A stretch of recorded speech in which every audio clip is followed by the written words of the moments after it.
디지털 달러가 도입이 되면은 전통화폐를 중심으로 한 이제 상업은행들, 금융기관들의 시스템 불안이 생길 수 있어서 이거 쉽게 못해요. 근데요, 합니다. 여러분들 단언컨대 이거 진짜 빠르면 3년 아니고요, 늦어도 5년을 합니다.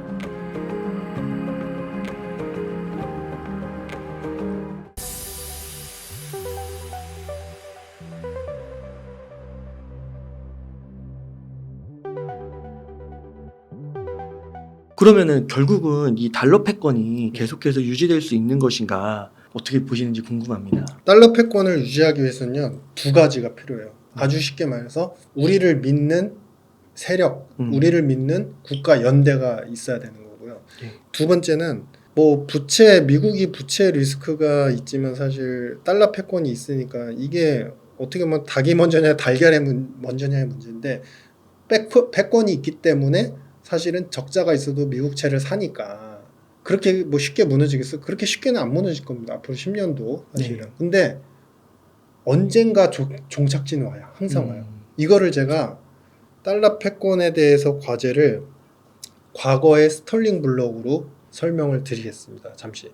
1910년대부터 우리가 대영제국이라고 해서 많은 식민지를 갖다가 거느린 영국이 스털링이라는 이제 파운드를 그 당시에 이제 스털링이라고 통상 통칭을 해서 불렀었는데, 스털링 블록을 만들어요. 뭐냐면 식민지를 건설했으니까 식민지를 건설하면은 쉽게 말해서 그 국가들 하나하나가 다 제조업 공장이 되는 거예요. 거기서 만들어서 우리는 사온 거 가지고서 우리가 또 그들이 소득이 있으면 우리한테 돈을 투자해. 그래서 또 돈이 쌓이고, 그래서 영국은 무역거래, 금융거래의 중심이 됐던 게 바로 그러한 식민지 시스템에서 출발한 거거든요. 똑같네요. 미국하고 이런 다른 국가들 관계랑. 좀 유사관계가 좀 있죠, 네. 사실은. 그래서 뭐 그런, 물론 이제 영국은 너무 이제 강압적이고 좀 약간 단순 무식한 약간 그런 방식을 취하긴 했습니다만, 근데 이제 그 당시에 그래서 어떠한 일이 이제 발생하냐면요, 이런 일을 합니다. 그러니까 이렇게 시스템적으로 여러 식민지하고 이제 스털링이라는 어떤 경제 권역이 하나가 형성이 되니까 영국이 이제 요구를 하기 시작합니다. 우리나라와 교역 관계를 맺고 이 블록에 들려오려고 하면, 왜냐하면 그때는 이제 파운드가 제일 패권 통하니까 들어오려면 우리의 파운드를 준비금으로 몇 프로 이상 갖고 있어야 돼. 그래야지만 교육도 할 수 있고 런던 시장에서의 금융 거래도 할 수 있어요. 런던 시장에서 금융 거래는 대체적으로 뭐냐면 우리가 소위 얘기하는 채권 발행. 채권 발행이 거의 런던 시장에서 이루어졌었거든요. 그러니까 그걸 하고 싶으면 그렇게 해야 돼. 그래서 그때 당시에 이라크도 그때 그 쉽게 말하면 회원국이었고요. 그 연대 국가였고 블록 국가였고, 이집트도 있었고, 그때 덴마크도 있었고, 네덜란드도 있었고, 거의 한 30여 개 국가예요. 그러니까 유럽뿐만 아니라 중동 지역까지 다 거의 거느린 듯한 그런 형태였는데, 이제 2차 대전 끝나고 나서 계속 돈을 풀어가지고 영국은 이제 결국에는 또 그 전쟁이 끝나고 나서도 이제 재건을 하면서 재건에 대한 어떤 자기들이 가서 재건을 해주면서 또 얻을 수익이 있을 것이다 이러면서 이제 우리가 전쟁이 끝나더라도 우리의 패권이 유지된다 했는데, 사실 그때 당시에 2차 대전을 거치면서 그러니까 세수가 좀 줄어들고 이런 부분들을 어디에 의존했냐면 미국에 의존했어요. 그러니까 미국한테 빚을 많이 졌어요. 근데 그게 그래도 우리는 패권 통하니까 했는데, 그때 당시에 이제 어떤 현상이 발생하냐면 패권 통하니까 했지만 이 블록에 쌓여 있는 부채가 기하급수적으로 계속 느는 거예요. 제가 이제 저희 책에서 이제 죄송하지만 책 한번 보여드리면, 이 책에 이제 중간쯤에 그 블록과 스털링 블록에 대한 이야기가 들어가거든요. 상세히 한번 나중에 수치까지도 있으니까 과거 논문들 수치까지 있으니까 보시면요.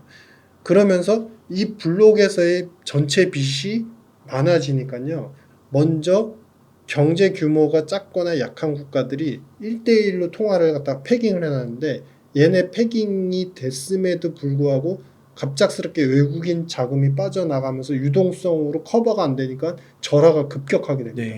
그러니까 이집트 빠져나가고 뭐 어디 빠져나가고 이러면서 국가들이 하나씩 빠져나가기 시작해요. 왜냐하면 제일 통화인 그 파운드는 마지막에 반응이 왔어요. 근데 그 전에 패깅 시켜놓은, 그러니까 1대1로 고정을 시켜놓은 작은 국가들이 다 하나씩 떨어나가기 시작하는 거예요. 그러면서 어디로 붙었냐면 이제 미국 쪽으로, 미국 달러 쪽으로 붙게 되는 거예요. 어찌됐든 빚은 또 갚아야 되니까, 갚아야 되고 또 빌려야 되니까. 그러니까 그러면서 나중에 맨 마지막에는 이제 그 가입된 국가들이 다 빠져나가면서 맨 마지막에는 파운드가 이제 절하가 시작이 되는데 막 1년에 거의 막 그 패권 통화라는 통화가 거의 4%씩 툭툭툭 떨어지는 거예요. 그러면서 이제 영국의 대영 제국 스탈린 블록이 무너지고 달러 패권이 1950년, 60년 넘어가면서 이제 달러 패권이 형성이 되기 시작을 하는 거거든요. 물론 이제 중간에 근본 이제 폐지가 있고 뭐 이랬었죠. 그러니까 그 얘기인즉슨 뭐냐면요. 미국 역시도 지금 누적된 부채가 정부 부문 부채는 34조 달러 정도 된다고는 하지만 이게 섀도우 뱅킹하고 민간 부분을 다 합치면 이게 전체 100조 달러가 넘어갑니다. 그래서 사실은 이 부채를 갖다가 계속적으로 쌓아만 갈 수는 없고 어느 정도 우리가 그 특정 한계는 앞에서도 얘기했지만 그 한계는 전통학적인 이론으로 절대 누구도 밝혀낼 수 없어요. 어느 시점에서 이러한 일들 터진다. 그렇죠. 같이 가입되어 있고 연대가 되어 있는 국가들의 통화가 절하가 빨라지면서 하나씩 탈출이 시작이 되고 그 여파가 쌓이고 쌓이다 마지막에는 가입 국가들, 연대 국가들이 떨어져 나간 마지막에 미국까지도 그 절하가 심해지는 그 구간이 올 수 있기 때문에 이제는 두 가지를 해야 되는 거죠. 뭐냐면 통화를 개혁을 하던가 두 번째는 부채를 갖다가 조정을 하거나 두 가지 중에 하나를 반드시 해야 되는 시점이 된 겁니다. 그렇군요. 그러니까 기축이더라도 종착지는 있다. 네네네. 이렇게 보시는 거군요. 혹시 지금 보면은 원화 네. 환율도 그렇고 엔화도 그렇고 네네. 약간 미국의 우방국이라고 할 수 있는 그런 네. 국가들의 환율도 굉장히 저하되고 있잖아요. 네네. 그런 것도 하나의 신호라고 볼 수 있는 건가요? 일단은 첫 번째는 지금 일어나는 이제 아시아 통화의 약세 추세는 일단 분권에 대한 리스크들이 반영이 많이 되고 있는 거죠. 그러니까 예를 들자면 위안화도 지금 약세에서 맞아요. 멈추질 않고 있고, 네. 그러니까 그 원래 환이라는 거는 이제 기본 통화 자체가 국가 펀더멘탈 자체를 상징적으로 의미하기 때문에 채권이든 에쿼티 시장이든 이제 그를 통해서 외국인 자금이 들어오고 나감에 대한 어떤 상징적인 표시인데 그런 부분들이 이제 자꾸 끊기다 보니까 끊기면 이제 어떻게 되냐면 내수 수출 기업들의 물량 가지고서 안에 시장을 완화시키든지 아니면 두 번째는 정부가 어떤 정책적인 개입을 잘해가지고 완화시키든지 해야 되는데 이 두 가지 가지고는 한계가 있는 거죠.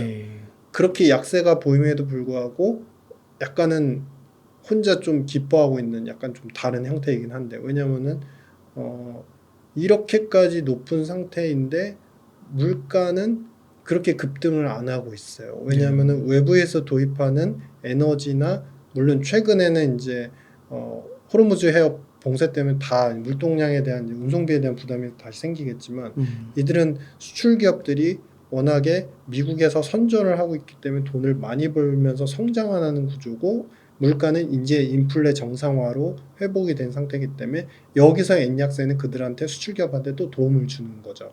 근데 물건을 미국 가서 많이 다량으로 다품종 다양한 업종에서 팔고 있지 못하는 다른 국가들 입장에서는 절하만 많이 될 뿐 그로 인한 수출에 대한 메리트와 달러의 유입량이 제한이 되니까 다른 국가들 입장에서는 조금 힘든 구간이 장기간 될 수밖에 없는 그런 구조인 거죠. 네.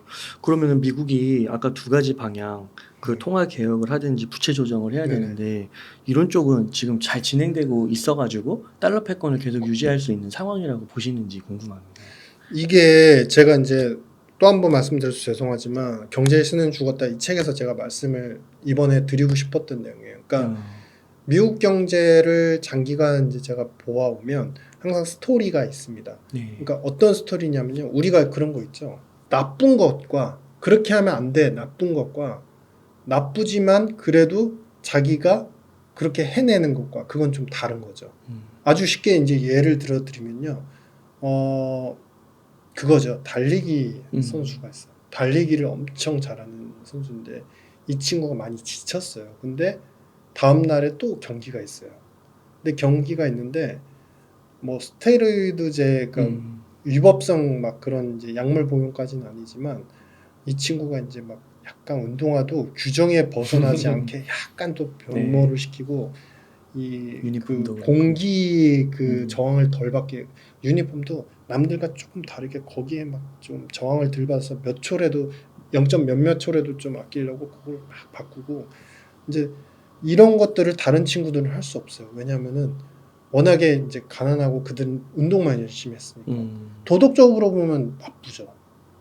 이 친구들은 진짜 열심히 그냥 주어진 운동복과 운동화만 그렇죠. 신고 열심히 운동만 해가지고 이기려고 막 하고 있는데 이 친구는 기술을 쓰는 거잖아요. 운동화도 약간 이제 펌핑이 잘 되는 거, 그다음에 운동복도 바꾸고 이게 나쁜 거예요. 근데 이 친구는 그래서 또 이겨요. 지쳤는데. 그러니까 바로 그겁니다. 아. 미국이 하는 행태나 만약에 경제학에 도덕이 있다고 하면 도덕적으로는 정말 나빠요. 나쁠 때가 많았어요, 실제로. 네. 아르헨티나도 이렇게 되기까지, 그리고 멕시코도 멕시코 페소화도 이렇게까지 절하되기까지 그들이 멕시코하고는 자원 개발도 미국이 같이 했었거든요. 아르헨티나도 마찬가지입니다. 아르헨티나도 과거에 자원 개발 같이 했었어요. 근데 단 한 번도 아르헨티나가 채권 만기가 와가지고 롤오버를 해야 될 때 JP모건하고 그때 핑코 그 기관들이 거의 다 대부분 채권을 썼었는데 그 롤오버를 절대 쉽게 안 해줬어요. 항상 까다롭게. 그러니까 한때는 아르헨티나도 완전히 미국하고의 관계가 너무 이제 그 교역까지 가깝게 돼 있어서 패깅을 시켜놨었거든요. 근데 그거를 갖다가 패깅 시켜주면 어찌 보면 블록에 들어가 있는 거잖아요. 네. 그렇지 않습니까? 그래서 옛날 파운드 영국 시절의 블록처럼 우리가 결정적으로 너무 절체절명하게 힘들 때는 도와주겠지인데 단 한 번도 안 도와줬습니다. 똑같이 네. 그리스한테 IMF가 구제금융 할 때처럼 이 조건 일단 팔어, 물건 팔고 자산 팔아 그 다음에 안 되면은 몇 년간 어떤 조건을 가지고서 지원해 줄 수도 있어, 이런 식이었어요. 네. 아르헨티나도 이제 치를 떠는 거죠, 사실. 이제 이 이야기는 뭐냐면 그런 것들이 많아지기 때문에 달러의 신뢰성, 달러를 의심하고 미국을 의심하고 이런 것들이 되게 많아지기 시작을 한 거는 당연한 일이고, 네. 그럼에도 불구하고 미국은 이런 상황에서 이겨내야 하는 과제를 갖다가 두 가지를 가지고서 통화에 대한 개혁이나 아니면은 부채에 대한 조정을 가지고서 이겨내려고 하는 그런 상황인 것이다. 이렇게 보여집니다. 여기 궁금한 게 통화 개혁이라고 하면 네. 이게 뭘 말하는 거예요? 뭐 진짜 무슨 다른 달러를 만드는 건가요? 네, 이게 네. 제가 이제 그 다가오는 미래 경제를 말한다. 경제신은 죽었다. 여기에서 지금 핵심 꽃인데요. 이제 네. 미국이 말씀을 드렸었죠. 나쁜 것과 잘하는 거는 좀 다른 개념이다. 나빠요. 제가 생각해도 나쁠 때가 많아요. 근데 미국이 지금 노리는 거는 그래서 새로운 스킬과 경제적 그 패러다임을 또 바꾸는 건데 거기에 결정적인 건 뭐가 있냐면 첫 번째 화폐를요. 네. 디지털 달러로 바꾸는 겁니다. 전통 화폐에서 디지털 달러로 바꾸면요. 많은 부분 100%는 아니면 상당 부분이 해결이 될 수 있습니다. 아, 그러니까 책에서 디지털 달러와 미국의 노림수를 말씀해 주셨잖아요. 네네네. 이게 그런 부분인 맞습니다. 건가요? 아. 여러분들 그러니까 그 일각에서는 그런 말씀들을 하세요. 디지털 달러가 되면요. 프라이버시 침해도 있고 왜냐면 맞아요. 우리가 이제 스테이블 코인들은 잘 아시지 않습니까? 그러니까 이게 이제 트랜잭션이 일어나면 어디서 어디로 가고 분산 원정에 다 기록이 되고 그렇기 때문에 사실은 프라이버시 침해가 되죠. 왜냐하면 이 분산 원정의 총괄적인 그 공장, 컴퓨터 공장을 역할을 하는 기관은 그 해당 코인이 어디에서 어디로 갔고 그게 어떻게 쓰여졌는지 다 알 수가 있으니까. 그래서 프라이버시 문제도 있고 그다음에 이 디지털 달러가 도입이 되면은 전통화폐를 중심으로 한 이제 상업은행들, 금융기관들의 시스템 불안이 생길 수 있어서 이거 쉽게 못해요. 근데요 합니다.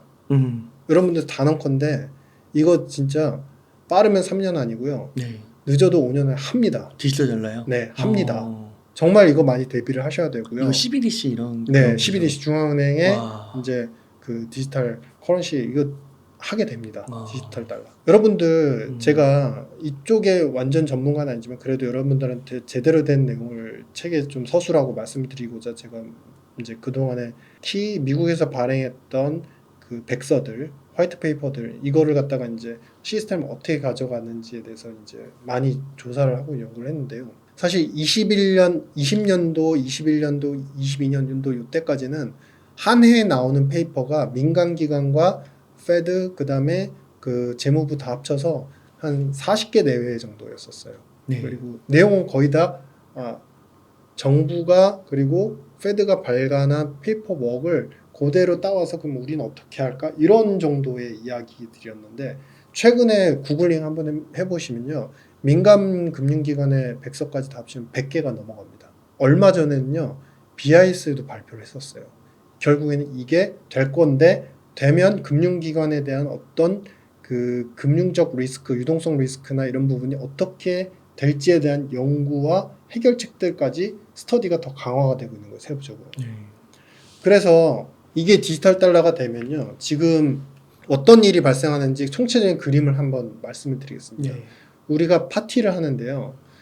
이쪽에서 우리가 지금 우리 이제 옹달책방 스튜디오에서 이제 찍고 있습니다. 근데 우리가 이제 이 대표님하고 저하고 여기서 오늘 밤 이제 파티를 할 거예요. 파티를 해가지고 뭐 술도 마시고 뭐 피자, 콜라 막 마시는 거 엄청나게 먹을 거예요. 그래서 밤새 놀 거예요. 놀고 나서 이제 다 놀고 나면은 쓰레기가 엄청나게 쌓이겠죠. 여기 천장까지 쌓일 수도 있습니다. 네. 사람들도 더 초대할 거니까. 초대해서 이제 다 놀고 나면요. 근데 다음날 대표님도 일을 하셔야 되고 또 새로운 영상도 찍어야 되고 저도 또 이제 새로운 일을 또 해야 되잖아요. 근데 이제 새벽이 되고 아침이 되면은 이걸 치울 엄두가 안 나죠. 너무 피곤한데 일은 해야 되고.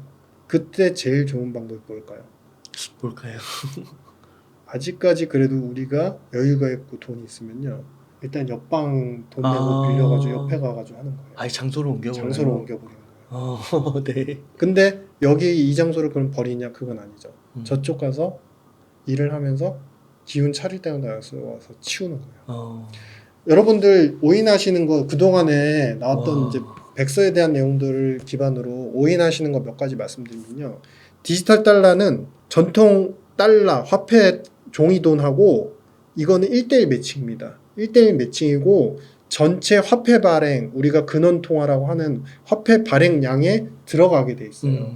그래서 만약에 디지털 달러가 발행이 되면요. 예를 들어서 열이라고 할게요. 총 통화 발행량이. 그러면 그 중에서 1로 한다. 디지털 달러를 1만큼만 쓴다. 그러면요. 전통화폐는 99, 이거는 1인 겁니다. 그러면 거기에 대한 유동성 준비금 1이 있는 거죠. 그럼 실제로 전통화폐 1은 디지털 달러 1만큼. 왜냐면 교환을 언제든지 할 수 있어야 되니까. 그러면 1만큼 이렇게 패깅이 돼서 서로 이렇게 걸쳐져 있죠. 그러면 전통화폐 8만큼, 8개만 자유롭게 움직일 수 있게 만드는 거죠. 1만큼은 언제든지 디지털 화폐를 갖고 있는 달러를 갖고 있는 사람이 요구를 하면 바꿔주려고 준비를 해야 되는 거죠. 네. 이게 나오면은 인플레가 발생하지 않습니다. 미국이 이거를 그리고 세계 중앙은행이 이거를 오랜 동안 CBDC를 개발하려고 했던 게 뭐냐면 화폐의 속성이 2010년도 2000년 초반도 일어서면서부터 그 뒤부터 컨트롤이 안 돼요.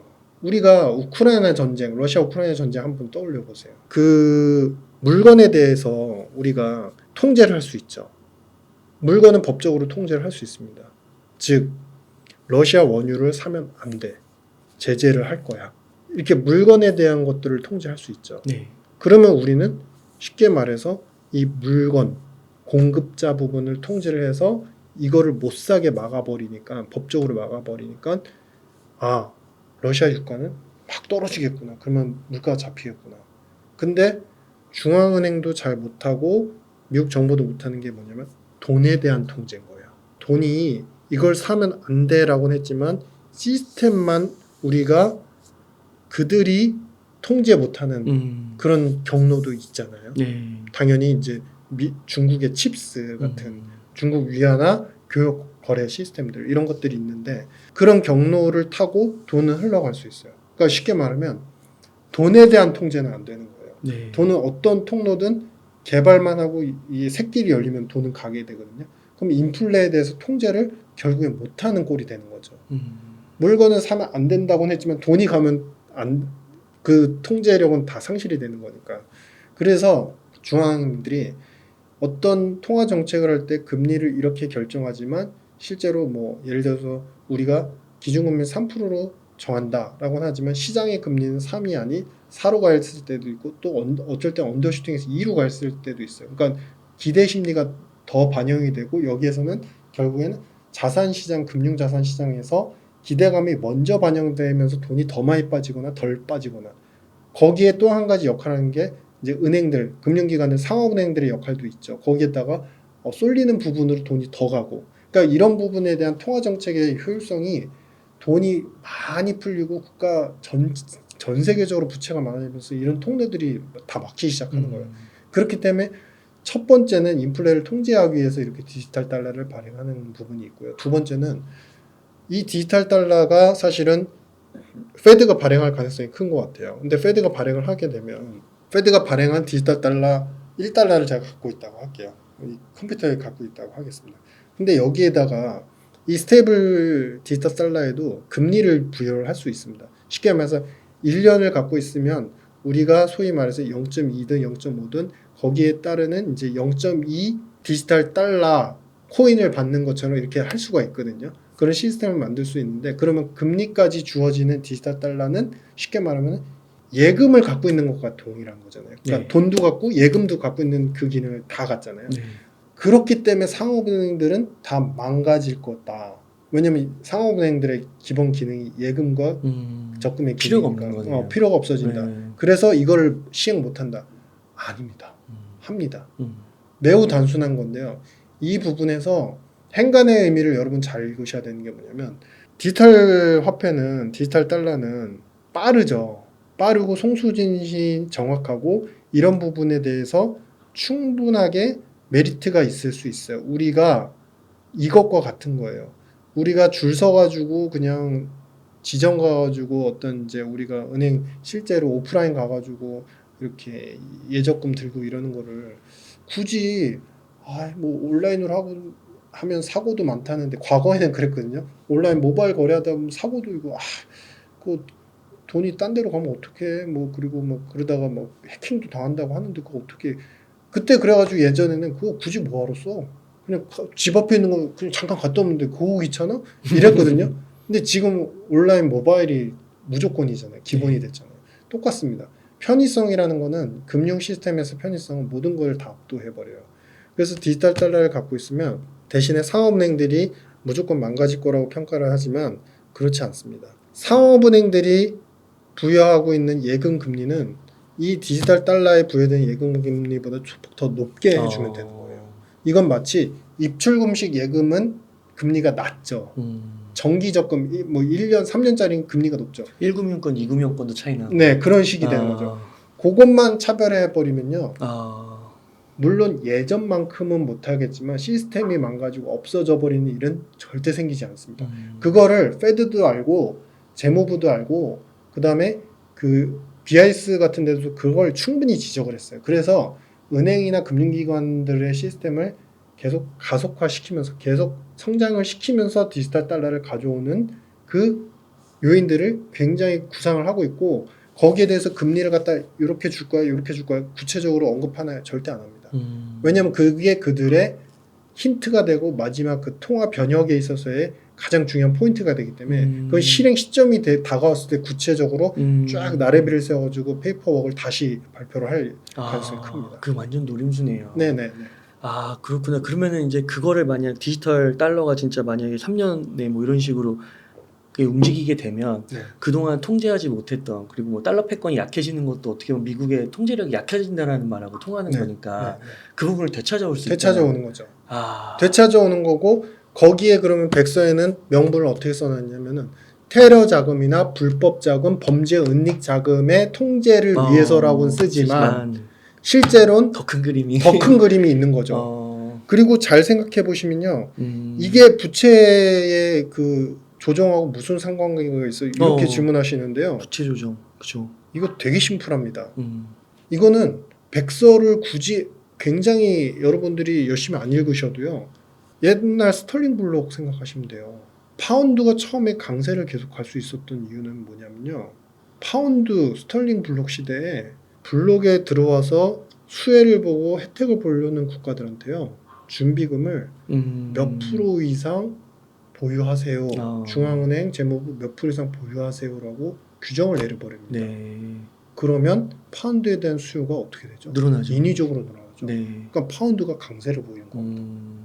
강세인 상태에서 어느 정도 매년 그 비중이 유지가 되니까 안 떨어지는 거예요. 처음에는 1대1로 패깅해가지고 디지털 달러를 발행을 하죠. 그래서 가치가 처음에는 1대1이 되겠죠.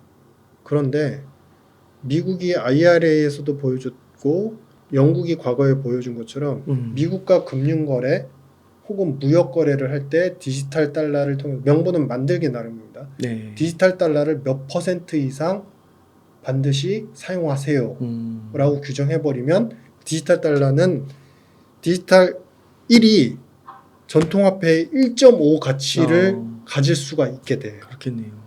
그러면 이 가치가 높아지는 것에 대한 기대치가 형성이 되면 이것을 하기 위해서 외부에 있는 달러를 외국에 있는 많은 달러를 갖고 있는 사람들이 이거를 사겠죠. 그렇죠. 그러면 그 순간 미국의 금융 수지는 어떻게 되죠? 흑자가 네, 되죠. 그쵸. 흑자가 되죠. 네, 돈이 호전되겠죠. 들어오니까.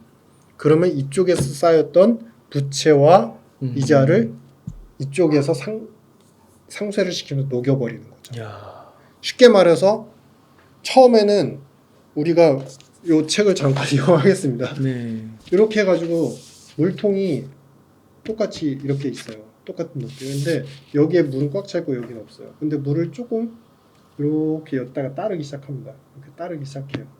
따르기 시작하는데 물 양은 처음엔 똑같죠. 똑같은데 나중에 이 물통에는 물을 채우면은 내가 선물을 보너스를 줄게. 그러면은 다른 사람들이 옆에서 물을 여기다 채우기 시작해요.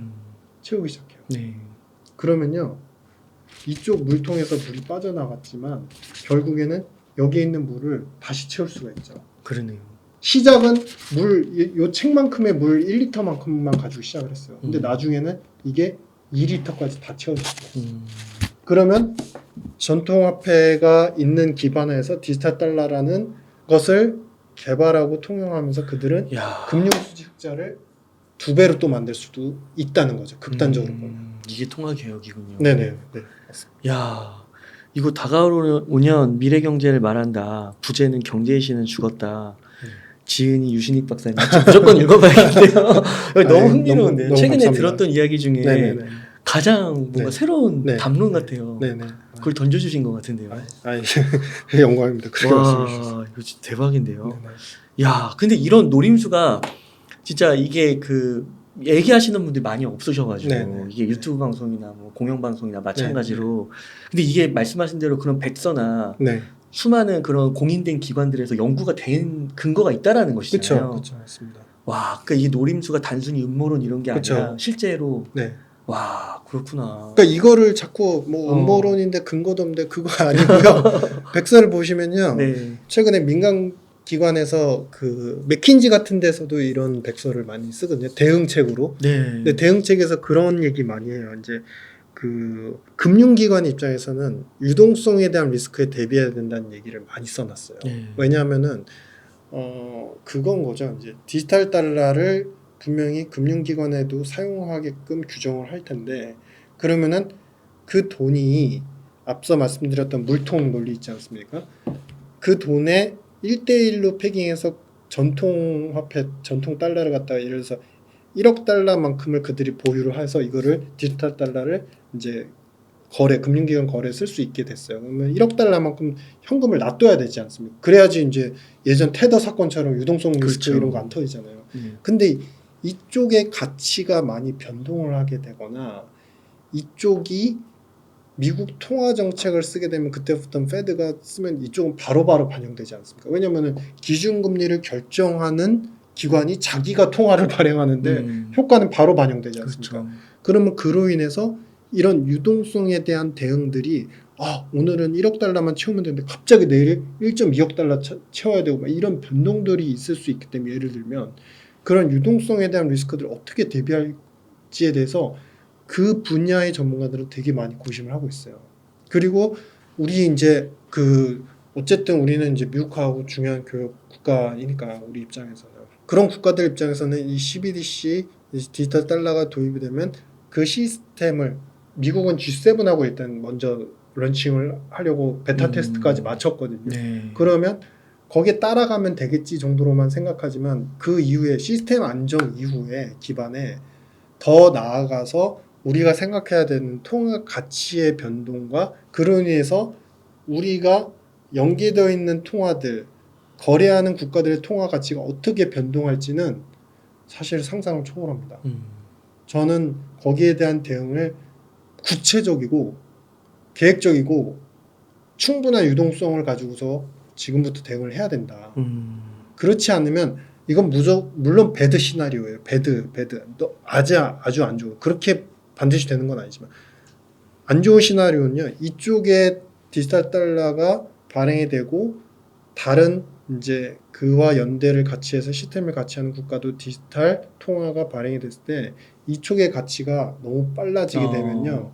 이쪽에 대해서 단순히 화폐 가치 절하만 나타나는 게 아니라 실물 자산 가치의 절하도 같이 올 수 있어요. 와. 지금은 금융과 실물 자산이 아직은 이렇게 좀 그 괴리가 있다고 해야 되나 서로 연계점이 많지는 않지 않습니까? 금융 시장이 무너진다고 우리가 부동산이라든 자산 시장이 막 폭락하고 이러지는 않지 않습니까? 근데 이건 통화 모든 자산과 금융을 베이스로 하는 통화의 가치 변동이 일어나는 와. 요소이기 때문에 이거에 대해서는 우리가 진짜 심도 있게 좀 대비를 해야 되는 상황이다. 그러니까 이게 약간 비유에 맞는지는 모르겠는데 약간 그런 거 아닌가요? 예를 들면 우리나라 그 원화로 예를 들면 강남 아파트를 네네네. 뭐 20억에 살 수 있었는데 네네네. 동남아 화폐가 되면 네네. 거기 좋은 지역의 아파트 값도 5억 한 7억 이렇게밖에 안 되죠. 우리나라에 비하면 그렇게밖에 안 되는 거잖아요. 근데 우리나라 가치가 상대적으로 떨어지면 동남아 화폐처럼 될 수 있는 거고 그 지역의 최고 지역의 그 아파트 값이 5억밖에 안 되는 이런 것처럼 앞으로 벌어질 수도 있다. 아주 쉽게 얘기하자면. 와, 진짜 그럴 수 있을 것 같은데요. 그렇죠. 왜냐면 어차피 우리가 통화라는 매일매일에 적용된 시스템에 우리가 익숙하기 때문에 무슨 소리야 이러겠지만 그 새로운 통화를 이렇게 디지털 달러라고 한들 처음에는 뭐 말 그대로 물처럼 이렇게 여기 채운 거 여기다 채울게요. 규칙적으로 한다고는 하지만 이게 중간에 약간의 기술과 테크닉만 쓰면 어떤 변혁이 일어날지 모르는 요소인 거죠. 와, 그렇군요. 이거를 화폐 혁명이라고 불러야 될지 화폐 전쟁이라고 불러야 될지 와 엄청난 일이 저는 살기 위한 DNA 전쟁 뭐 이렇게 생각합니다. DNA 전쟁. 미국이 그 유지하기 위한. 미국이 자기도 살아야 돼. 그렇군요. 그러니까 지금도 사실 그 코인 투자하시는 분들 가운데서는요, 그 코인 거래소가 여러 개가 있는데 막 거기 보면은 테더 같은 거 정기적으로 원화로 그 테더를 사시더라고요. 그 디지털 화폐로 사서 이제 자꾸 이제 그 미국 거래소 뭐 바이낸스나 이런 데로 옮겨놓고 갖고 있다가 이제 뭐 비트코인 살 때도 있고 이더리움 살 때도 있고 막 이런 식으로 벌써 움직이시는 분들이 있는데 약간 이제 말씀해주신 거에 축소판들이 이제 원화를 이제 떠나려고 하더라고요. 이제 가지고 계신 분들이 원화를 미래를 이제 상대적으로 좋게 안 보시니까. 그러니까 아직은 좀 그래도 분할이 돼 있죠. 주식을 사랑하시는 분들은 주식 투자를 하기 위해서 원화로 열심히 계속 하시는 거고, 그 다음에 이제 미국 시장이 좋으니까 미국에 투자하시는 분 계시고 또 비트코인을 사랑하시는 분 비트코인을 계속 투자하시고 근데 그거 자체에 대한 신뢰성을 많이 떨어진 분들 입장에서는 자꾸 이제 다른 디지털 통화로 환전을 하는 거고 재밌는 예를 하나 들어드리면요 뭐 제가 뭐 대단한 존재도 아니고 저도 배워가고 아직도 먼 사람입니다. 근데 얼마 전에 이제 제가 우연찮게 그 신흥국 특히 아르헨티나나 멕시코 같은 국가들에서 이제 이러한 팩이 될 수 있고 스테이블한 코인의 역할을 할 수 있는 그런 이제 촉망받는 분들 사업을 하시는 되게 젊지만 되게 오랫동안 이제 전문가로서 하셨던 분들을 만나 뵙게 됐어요. 그래서 그들은 많은 펀딩도 받고 사실 실제로 이제 그 비즈니스를 코인 개발이나 이런 쪽은 뭐 당연히 잘하시는 전문가 분들이고요. 근데 이제 사실 그 아르헨티나, 멕시코 이런 데는요, 바이낸스에 대한 의존도가 되게 강합니다. 왜냐하면요, 믿지 못해서 우리는 바꾼다고 했잖아요. 그들은 생존인 거예요.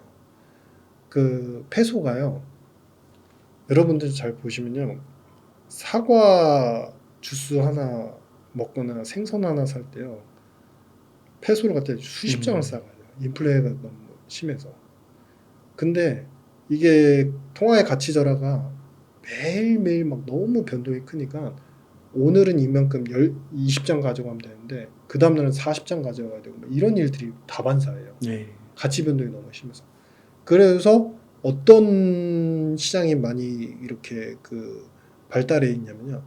암 시장에서 환전 시장이 되게 많이 있어요. 왜냐하면 달러로 일단 바꿔놓으면 달러는 변동이 크지 않으니까 킵해놓고 살 때 이제 환전을 해서 자기 통화로 환전을 해서 가는 거예요. 아니 굳이 여러분들 그 해외 영상 해외 그 여행 유튜브 한번 보시면요. 아르헨티나나 멕시코 여행 간 거 한번 보십시오. 보시면요. 그러면은 굳이 그럴 것 없이 달러 가지고 와가지고 가게가 사면 되잖아. 가게에서 안 받아줘요. 왜냐면 그 잔돈을 거슬러 주려면 몇십 장을 줘야 되는데 자기들도 거스름 돈을 만들려면 너무 이게 많으니까 필요량이 많으니까 왜냐면 화폐 수가 너무 많이 쓰여지니까 물건 하나 거래할 때 그래서 그들이 대안으로 갖고 있는 게 뭐냐면은 바이낸스 통해서 비트를 갖고 있는 거예요. 테더는. 그걸 주고받는 거예요? 그걸로 킵을 해놓고 바로 거래하는 분들도 계시고 근데 연로한 상인들하고는 그게 안 되니까 킵을 해놨다가 뺄 때 자기네 통화로 빼가지고 환전을 해가지고 돈 찾아가지고 그걸로 내는 거죠. 네. 그러니까 그만큼 이쪽에서 생각하는 통제권 페드가 전 세계의 중앙은행의 역할을 하려는 이런 디지털 달러의 세상이 있고 이쪽에서는 또 비트나 기존 우리가 알고 있는 이제 스테이블 코인에 대한 세상들이 또 이쪽에는 상당히 많고 이렇게 좀 변혁기를 좀 서서히 가고 있는 거죠. 지금. 그럼 아직 박사님께서는 이게 그럼 비트코인 현상 같은 것도 좀 여쭙고 싶은데 네. 비트코인 가격이 요즘 이제 지난 주말에 네. 이란 이스라엘 그 전쟁 때문에 요동치고는 있긴 하지만 그래도 거의 1억 부근에 이렇게 올라왔잖아요. 원화로 따졌을 때요. 네. 그러면 당분간 이게 이렇게 두 가지 흐름으로 갈 거라고 보셔서 나중에 뭐 통합이 되거나 또 어떻게 되거나 뭐 이런 그림을 그리시는 걸까요? 그거는 이제 되게 또 다른 스토리가 네. 되게 필요해서 네.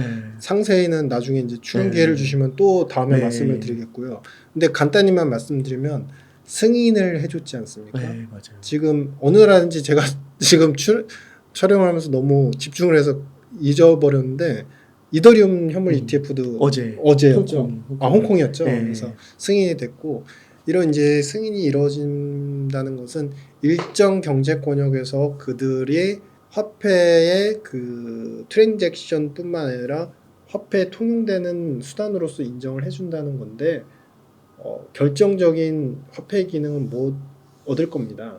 특히 선진국에서 왜냐면 세금 징수. 비트를 현물 ETF를 승인해줬다고 미국에서 비트로 세금 징수를 인정해주진 않을 거예요. 네.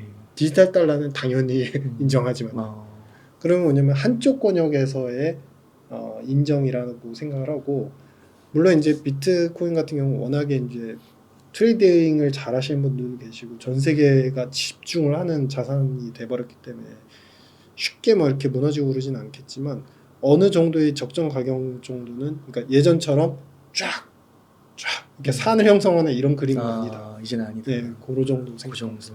그럼 박사님 저희 오늘도 이렇게 귀중한 인사이트들 너무 많이 나눠주셔서 감사드리고 제가 영광입니다. 저희 웅달 책방에서 맨 마지막에 꼭 그리고 여유자금 뭐 예를 들어 한 1억 정도 있으면 어떻게 투자 전략을 세우시겠냐 이런 질문을 드리기는 하는데 네네. 대략적으로도 뭐 한번 말씀해 주실 수 있으실까요? 일단은 그러니까 그 패러다임이라는 게 중요한 것 같아요. 그러니까 물론 저보다 투자를 더 잘하시는 분들도 계시기 때문에 저 말을 절대 100%로는 생각 안 해주셨으면 좋겠습니다. 근데 매크로 탑다운에 생각하는 입장에서 저는 항상 그런 고민을 합니다. 투자 전략을 할 때 이것이 정부의 정책적인 의도가 시장을 이끌어가는 메커니즘이 힘이 있느냐 그러면 좀 중장기 아니면 단기 이렇게 보거든요. 근데 지금은 저는 이렇게 분권화된 경제에서 자신의 금융 시스템을 유지하기 위한 국가들의 욕구가 강하기 때문에 시장을 쉽게 무너뜨리지 않는다. 특히 연말에 대선이 있어요, 미국에. 그러면은 지금 시장을 바이든 정부에서 쉽게 폭락을 하거나 컬랩스, 그러니까 붕괴되는 거를 쉽게 허용하지 않을 거예요. 그러면은 적정 비중을 그 위험자산 쪽에 넣고 가는 거고 두 번째는 이제 그러면은 섹터에 대한 부분들이 있는데 AI가 당연히 대장이죠. 근데 뒤에서 이제 제가 다음에 기회가 되면 더 상세히 말씀드리겠지만 로테이션 투자는 되게 중요한 전략입니다. 지금 그러니까 시장의 성격과 그 다음에 시장에 주도하는 이제 테마, 캐릭터와 테마는 다르거든요. 네. 테마는 뭐냐면 AI잖아요. 우리가 다 알고 있는 AI 쪽인 거고, 캐릭터는 뭐냐면요, 시장의 성향이 유동성에 의해서 어떻게 형성되냐. 이건 액티브 마켓이에요. 액티브 마켓이라는 건 뭐냐면 아주 우리가 2015년도에 나타났던 어떤 시장이냐면 어떤 산업이 중간 피봇 포인트로 인해서 얘도 좋아지고 얘도 좋아지면서 자꾸 좋은 기업, 해당 섹터에서 좋은 기업을 찾아가 나가는 그런 로테이션 전략이 나오거든요. 지금이 그런 시점이다 저는 이렇게 생각을 하고요. 지금 AI가 주춤한 사람들은 그래서 AI 테크주를 미국 거를 무조건 사야 되는 그거 아닌 겁니다. 처음에 우리 잘 생각해 보시면요, AI 소프트웨어가 먼저 급부상을 했었죠. 왜냐하면 우리 이제 챗봇이라든지 이런 시스템들 때문에 기대감. 그래서 두 번째는 AI 관련된 반도체. 지금은 전기 전력 쪽 가고 있고 전선 쪽이 가죠. 네. 구리 때문에도 가고 전선 수요, 전력 수요. 그러면 그 다음이 뭐가 나오냐면요, 배전이 나옵니다. 그러니까 전기를 그냥 전선으로 뿌리는 게 아니라 마지막에 이 배전 얼마나 효율적으로 전력이 예를 들어서 이렇게 전선을 타고 가다가 마지막에 효율이 떨어지고 1만큼 전기가 가다가 0.9로 흡수되면 손실이잖아요. 그렇죠. 근데 전기값이 엄청 다 오르지 않았습니까? 전 세계적으로 지금 일본도 그렇고 미국도 마찬가지. 그러면 배전에 대한 배전 관련된 기업들을 1등 기업을 찾아가 나가야 되는 거고 그 다음 뭐가 되냐면요. 아무리 바이든 정부라고 해도 신재생 정책을 추구를 해도요.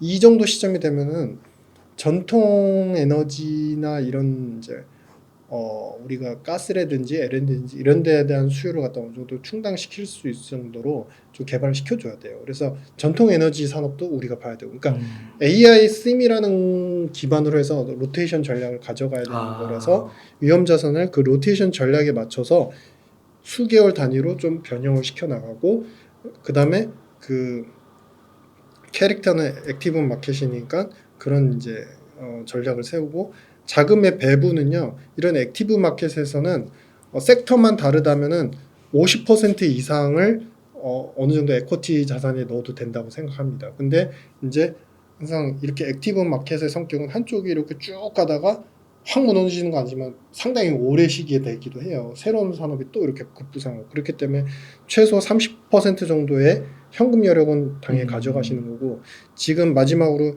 20%는 당장은 아니지만 채권에 대한 이제 또 그 공포가 올 거예요. 지금 최근에 이미 나오고 있지만 금리 올려야 되는 거 아니야, 이 얘기 나오잖아요. 네. 올릴 수도 있어 진짜라는 게 컨선이 될 시점까지 기다리셨다 채권도 좀 투자를 하시는 게 좋을 것 같다고 이렇게 생각합니다. 이 로테이션이라는 게 말씀해주신 대로 소프트웨어, 하드웨어, 전선, 배전, 전통 네네. 에너지 이런 식으로 네네. 가는 게 네네. 로테이션이라고 하는 거군요. 네네네. 그 흐름을 잘 읽어서 투자해야 된다. 너무 오늘 너무 중요한 이야기들을 이렇게 얘기해 주신 것 같아서 아낌없이 나누셔서 너무 감사의 말씀 드립니다. 제가 영광이었습니다. 책 한번 보여드려야 될 것 같아요. 너무 좋은 내용이라서 다가올 5년 미래 경제를 말한다라는 거고, 경제신은 죽었다. 저는 제목 진짜 경제신은 죽었다 했으면 더 대박 났을 것 같은데 아쉬운데요. 알겠습니다. 뭔가 그 기존의 패러다임을 뭔가 뒤집고 네네. 또 대한민국 사회에 뭔가 새로운 화두를 던져주시는 것 같아서 네네. 굉장히 그 깊은 사유를 하게 하는 그런 책 같습니다. 네, 감사합니다. 감사드립니다. 그럼 박사님 오늘 인터뷰 한 이 정도에서 네. 마무리하도록 하겠습니다. 이렇게 해서 유신익 박사님을 모시고 이야기를 나눠봤습니다. 긴 시간 동안 유익한 사이트 많이 나눠주셔서 감사의 말씀드립니다. 오늘 고생 많으셨습니다. 감사합니다. 감사합니다, 여러분.